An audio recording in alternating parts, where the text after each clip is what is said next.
আধাৰ card PAN card কিবা কিবি আছে নে নাই? বালটো নাই গেলা যদি আপোনাক কাইলৈ কৈ দিয়ে আপোনাক খেদি দিম বুলি অসমৰ পৰা, সিহঁতৰ বাপেক আহিব লাগিব কেলা 14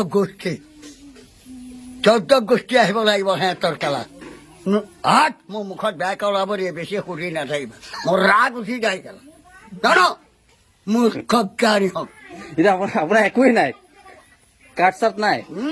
যদি কাইলৈ আপোনাক পুলিচে ধৰি লৈ যায়, খেদাব আপোনাক, কি হিমন্তই খেদাব আপোনাক, মোক বাংলাদেশত পঠিয়াব।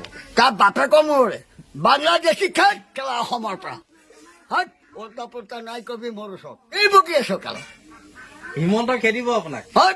তাৰ নাম নাজানো কেলা মই ঘৰ চিনি পাওঁ হিমন্ত ঘৰ চিনি পায়, কিয় অসমৰ মুখ্যমন্ত্ৰী।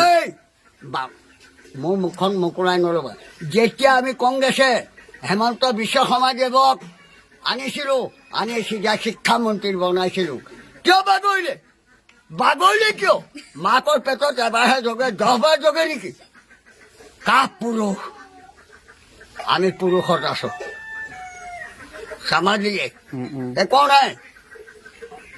নাই হাত সেইটো হাত তাৰপিছত উত্তৰ দিয়া ফুল বাৰৰ ফুল খেলা এইটো কংগ্ৰেছৰ হেৰি নহয়, এতিয়া আপোনাৰ একো ৰ'বা, আপোনাৰ এতিয়া আধাৰ কাৰ্ড নাই, পান কাৰ্ড নাই, কিছু নাই। যদি আপোনাক কেতিয়াবা ৰাতি আহি যদি উঠাই লৈ যায় কি হ'ব? কোনে নিব? পুলিচে। কাৰোবাৰ বাপেকৰ ঘাই খাই থৈছো কেলা কি তোমালোকে ইয়াত প্ৰবঞ্চনা কৰিবলৈ আহিছা নেকি? সত্য কোৱা সেইটো হয় বাৰু, হা হয়। কাৰোবাৰ ঘাই খাই থৈছে গোবিন্দই মোক উঠাই লৈ যাবলৈ কেলা মাৰিয়া বেয়া ভাষাবোৰ কেলে মাতিছে? মাতিবি তোমালোকে যি প্ৰশ্ন কৰিছা সেইটো উত্তৰ দিছো পুলিচে কিয় উঠাই দিব মোক?